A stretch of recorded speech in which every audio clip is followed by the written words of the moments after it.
Hey class, so I did my project on lead poisoning, and the reason why I chose this is because my friend from Seattle recently moved to his new apartment, and he told me about how concerned he was about the pipes in his apartment because he did a lead test on them, and I could put an image up here, but it looks like they came back positive.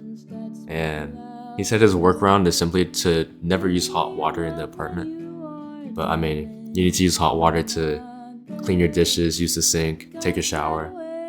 So if I were him, I would move out ASAP because I don't want lead in my body. But I know it's not that easy. Living in Seattle is really tough and rent is skyrocketing. But props to him. I'm still extremely worried that he's storing lead in his bones as we speak. And so I thought I would focus my presentation on the effects of lead specifically in the brain because lead affects a lot of different organs, but I'll just focus on the brain and talk about the history as to why it's literally in everything around us, in our soil, our air, the dust around us, and eventually our pipes. It all started in 1921 when General Motors was experimenting with the gasoline, and they discovered that adding tetraethyl lead to the gasoline allowed for smoother, more powerful engine performance of their cars. Despite multiple workers dying from the lead exposure working at their own oil refinery in New Jersey, production still continued for the sake of the cars. And that leads us to this graph. So, what's happening here? So, we have blue labeled lead in the air, and we have red labeled for the crime rates, the assault rates that have happened between the 1980s to the 2000s. And what we see is the amount of lead in the air has increased over the last few decades from 1950 to 1980. And then shortly after the lead is taken out of the air due to the policies by the EPA, that's when we see the aggravated assault rate start to increase dramatically. And we see that the trend of the lead in the air and aggravated assault rate seem almost identical. We see huge overlap between them, just with a 20-year delay.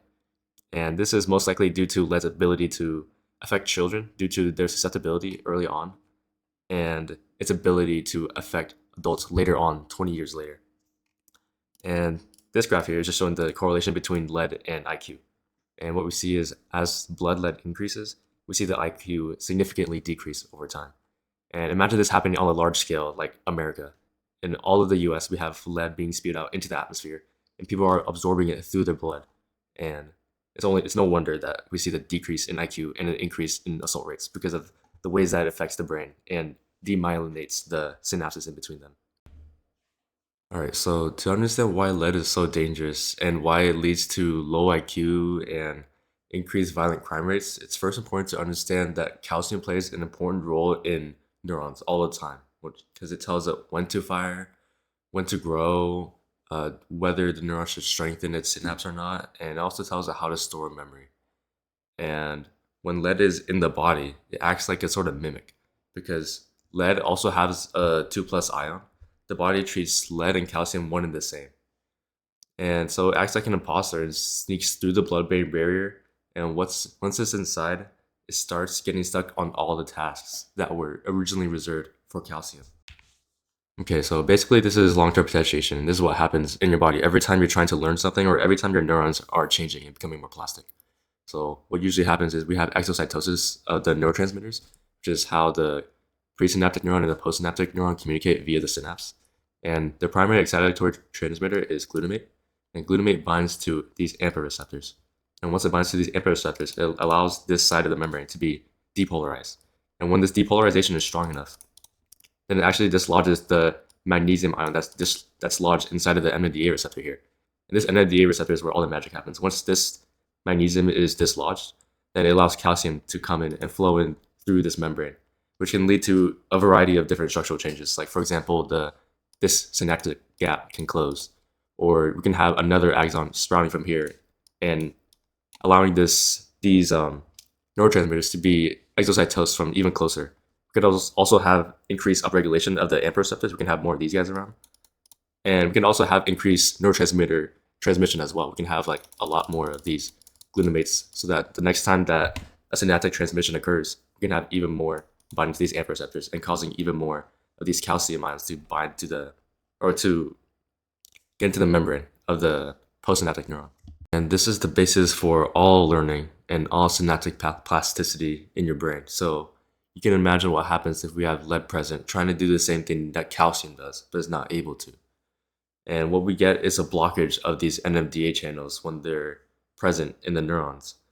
What they actually do is they literally lodge themselves and get really stuck inside of the NMDA receptors.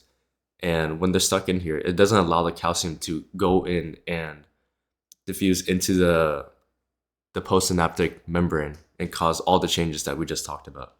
So you can kind of think of lead as a calcium antagonist. It goes against what calcium is supposed to do in the body. And when you don't have this LTP, then learning does not occur, and myelin degeneration occurs. And we also have degeneration of the prefrontal cortex as well, which is essential for executive function. And that's the reason for this slower neural firing and lowered IQ that we see with people contaminated with lead poisoning. And this also contributes to violent crime as well because of the decreased function of the prefrontal cortex, which actually works to suppress the fear response or the amygdala. And when we don't have this working, then we lead to that graph that we saw earlier. And so I was doing some research on the distribution of lead in Seattle, where my friend lives, and I actually found this really interesting website that actually talks about the lead risk from housing and its association with socioeconomic factors like poverty. And when we look at the first graph on the left, we see a lot of red here on the Seattle side. And this is indicating higher lead risks from housing itself. But I thought it was really interesting seeing the contrast between the Seattle and Bellevue area. Where Bellevue, we see there's a lot more blue.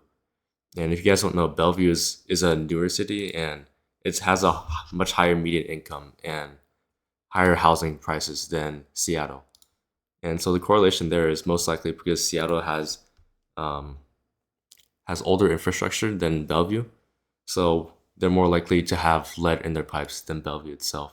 Bellevue is also more expensive and has higher costs of living as well. The standards are, you could say, higher over there. And the graph on the right is just showing the distribution of poverty in the Seattle Bellevue area. And we do see this little blip right here of Seattle. We see rankings of like 10 to 8 in the prime Seattle area. And over in Bellevue, we don't see that same poverty in Bellevue, even though Bellevue has a much higher cost of living. And Bellevue is pretty nice. I've been there, so I don't really see a lot of poor people around there. But yeah. Hold on, that sounded really bad. I just meant like when you walk around in Bellevue, you don't see a lot of homeless people. But if you go into Seattle, it's not like the same experience. Like you see poor people, you see homeless people everywhere. That's what I meant to say. So yeah, without further ado, I'm gonna send this to my friend, see how he still feels about his lead in his house, and ask him if he still wants to move out yet or not. So you watched the video, right? Mm-hmm. So, do you have any new insights? Is there anything you want to mention? I enjoyed the video. I think it's very what? Nothing. Okay, so are you gonna move out? I mean, like, it's not that easy. You know, you sign contracts, or well, a lease, right? Which is just a contract that's saying that you'll stay here for a certain period of time.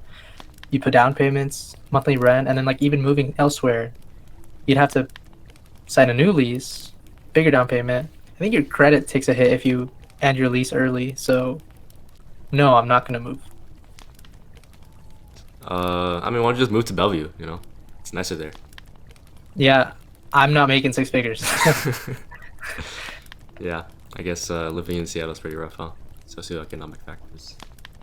It is a socioeconomic factor. There's also I'd say it's also a geographical factor. Mm-hmm. It's close to my university, isn't it? In Seattle.